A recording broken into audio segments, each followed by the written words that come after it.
কলিয়াবৰৰ এজন সফল মৌ পালক দাৰা চৌহান আৰু সুদীৰ্ঘ বছৰ ধৰি মৌ পালনে সকলোৰে বাবে আদৰ্শ হিচাপে থিয় দিছে এইগৰাকী মৌ পালক। আৰু যিহেতু এই মুহূৰ্তত মই কলিয়াবৰ জখলাবন্ধাৰ দাৰা চৌহানৰ মৌ ফাৰ্মতে আছোঁ, আমি দেখুৱাইছোঁ এনেদৰে কেইবাবাহো মৌ তেওঁ পুহিছে।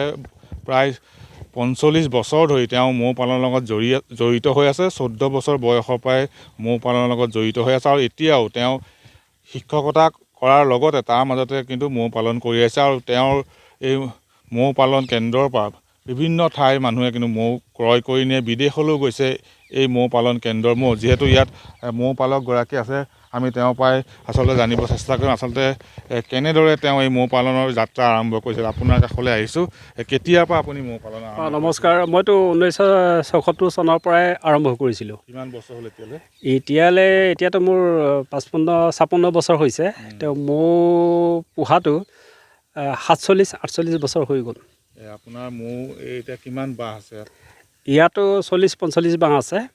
সদ্যহতে আপুনি পুহিছে? ১১১ বাহলৈকে পুহিছিলোঁ। বানপানী হওঁতে লোকচান হৈ গ'ল আৰু যেতিয়া মাথাউৰিত নিলোঁ পৰুৱাই বহুত অনিষ্ট কৰিলে, সেইটো কমি গ'ল।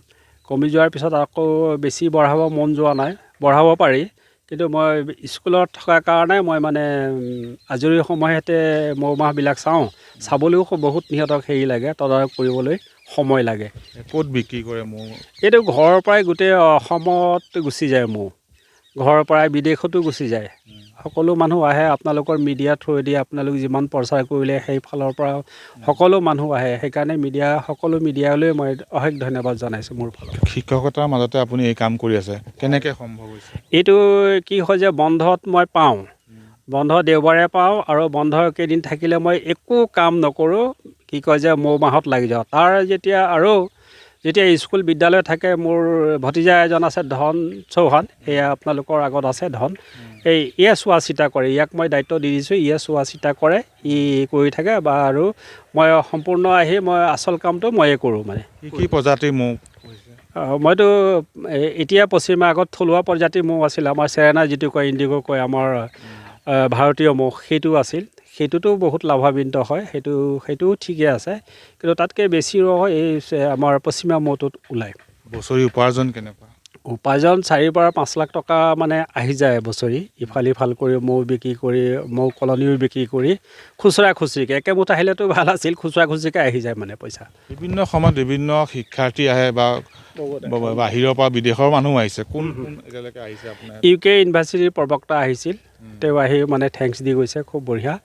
আৰু জাৰ্মানত যিসকল আমাৰ অসমৰ ল'ৰা ছোৱালী পঢ়ি আছে, জাৰ্মান বেলেগ দেশত, তাতো মৌ গৈছে তেওঁ গাৰ্জেনসকলে আহি লৈ গৈছে, তালৈকে বিদেশলৈ পঠিয়াইছে। মৌ পালনৰ প্ৰতি আগ্ৰহীসকলক আপুনি কি আহ্বান জনাব? তেওঁলোকক যিমান নিবনুৱা যুৱকসকল আছে, আগ্ৰহীসকলক প্ৰথমতে মোৰ ওচৰত আহক, মই বিনামূলীয়াকৈ তেওঁলোকক প্ৰশিক্ষণ দি দিম। কিন্তু গ্ৰুপ হিচাপে আহিব লাগে। এজন দুজন আহিলে কি হয়, দিগদাৰ হয়, অসুবিধা হয়, সময়ৰ অভাৱ। গ্ৰুপ হিচাপে আহিলে কেতিয়াবা স্কুল বন্ধ থাকিলে সুন্দৰকৈ শিকাই দিম। প্ৰথমতে তেওঁলোক মই এটাই আহ্বান চেৰেনা কৰক। চেৰেনাৰ পৰা মানে লাভ লোকচানৰ কথা প্ৰথমতে ভাবিব নালাগে। প্ৰথমতে প্ৰশিক্ষণটো তাৰ পৰাই মানে প্ৰেক্টিকেলটো হৈ যাব লাগে। তাৰপিছত আস্তে আস্তেহে এই মেলিফেৰাটো আহিব। মেলিফেৰা প্ৰথমতে লৈ ল'লে কি হয়, জিৰ' হৈ যাব। ফটকলে অসমত নাথাকে, অসমৰ পৰিৱেশৰ লগত সিহঁতে খাপ মিলাবলৈ অলপ দিগদাৰ হয়। সেইকাৰণে বাৰিষা কালতো নাথাকে, জিৰ' হৈ যায়। এটা মৌ বাঁহৰ পৰা কিমান মৌ উৎপাদন হয়? এটা মৌ বাঁহৰ পৰা ধৰক বছৰি ৪০ৰ পৰা ৫০ কেজি আহি যায়। বেছিও আহি যাব বতৰ যদি ভাল থাকে। এবাৰ কিন্তু এটা হৈছে, এই বাতৰি যোগেদি কৈ দিওঁ, খুব ৰ'দ দিছিল আগত, ডিচেম্বৰ মাহত ৰ'দ দিয়াৰ কাৰণে সৰিয়হটো দিনত ফুলে। দিনত ফুলাৰ লগে লগে কি হয়, ৰসটো শুকাই যায়, ৰসৰ পৰিমাণটো কমি গৈছে। এতিয়া আজিকালিৰ ভিতৰত যে কুঁৱলী পৰিছে, তেনেকৈ ঠাণ্ডা হ'লে তেতিয়া কি হ'ব, ৰসটো নুশুকায়। মৌ মাখিবিলাকে যেতিয়া সৰিয়হ যাব পূৰা পাব, আৰু যদি মই ৫,০০০ টকাৰ ৰস পাওঁ, খেতিয়কসকলে ১০,০০০ টকাৰ সৰিয়হ পাব, ডাবুল হৈ যাব। কাৰণ তাত খেতিয়কৰ লগত এইটো মৌ মাখি বহুত ওতপ্ৰোতভাৱে জড়িত থাকে। সেইসকল সকলো খেতিয়কে বুজিব লাগে। নিশ্চয়, মই দেখুৱাইছোঁ এই মুহূৰ্তত, যিহেতু মই এই মৌ পালন কেন্দ্ৰত আছোঁ, আমি দেখুৱাইছোঁ এনেদৰে তেওঁ সহযোগী ভাগিনীয়েক তেওঁ এই মুহূৰ্তত দেখুৱাব যেন কেনেদৰে মৌ পালন কৰা হয়, মৌসমূহ কেনেদৰে প্ৰতিপালন কৰা হয়, সেই দৃশ্য আমি দেখুৱাইছোঁ। আৰু এইগৰাকী মৌ পালক সফল মৌ পালক বুলি ক'ব লাগিব।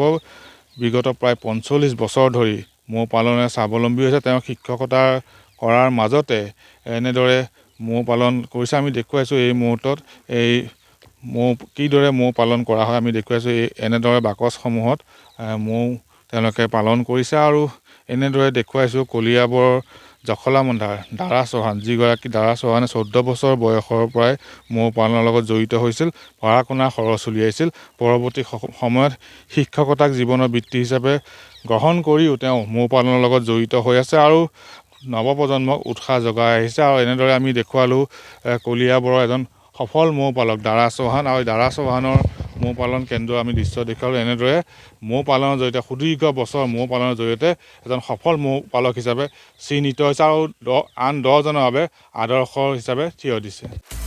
আপুনি বিচৰা বাতৰি পাব কেৱল নিউজ 18 এপত। নিউজ 18 এপ ডাউনলোড কৰিবলৈ স্কেন কৰক এই QR কোড। গুগল প্লে ষ্টৰতো পাব এই নিউজ 18 এপ।